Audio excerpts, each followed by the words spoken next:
in the resistance component of the Catholic worker. So I live part-time at Mary House.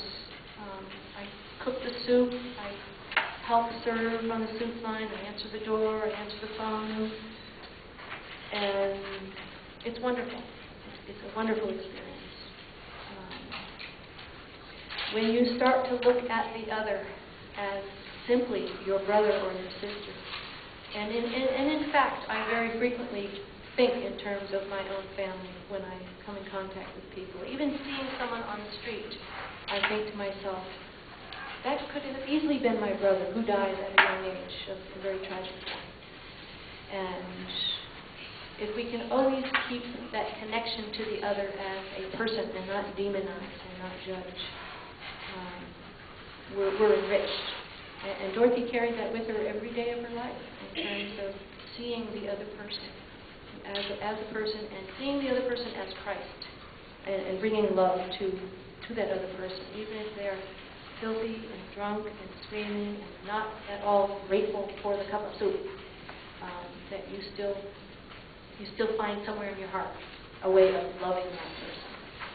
And we even have family members. I mean, the enemy is within our own home.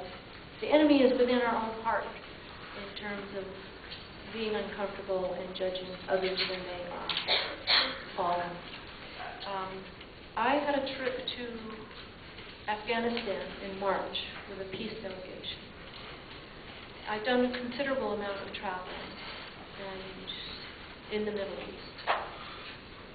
Part of my conversion occurred in the Middle East. I felt like I found God in the Middle East. I had to leave my own country to find God. And this is very hard to explain. In the Muslim culture, God is ever present. I mean, you have the daily prayers 5 times a day. And to hear these voices rising up to the sky in prayer and in praise, that was my first real strong sense of connecting to God. But this trip to Afghanistan, it was a small peace delegation with an outfit called Voices for Creative Nonviolence. Kathy Kelly out of Chicago has been sending over a variety of delegations. I think one is leaving just this week. And it takes 24 hours to get there. It's a grueling journey. Kabul is a very dusty, very tired, very stricken city. The people are suffering immensely. I can't even begin to describe what's happening to the people there. And this has been a very long-standing situation with the Soviet invasion, and then with the communist regime between the Soviet invasion and the civil war with the warlords. And following the warlords, the Taliban, and now the U.S. Invasion and occupation. We visited a refugee camp on the outskirts of Kabul, and most of these refugees came from, I believe, Kandahar and Helmand province.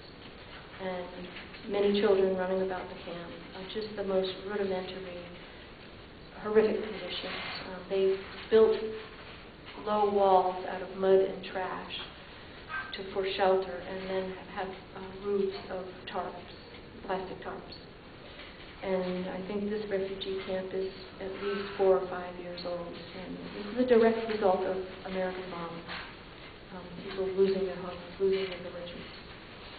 And right across the road from the refugee camp is a huge military complex being built. Just tremendous amounts of resources being put into these buildings. The buildings are empty. And it was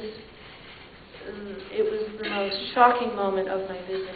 There, it was clearly laid out before me what this all leads to. You have human beings living in utter destitution, and you have military resources being flaunted in their faces. It was just the most incredible scenario. I can't imagine what these people are thinking and feeling, living under these conditions.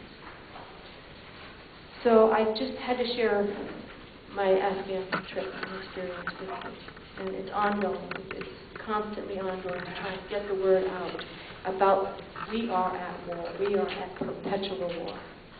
And we are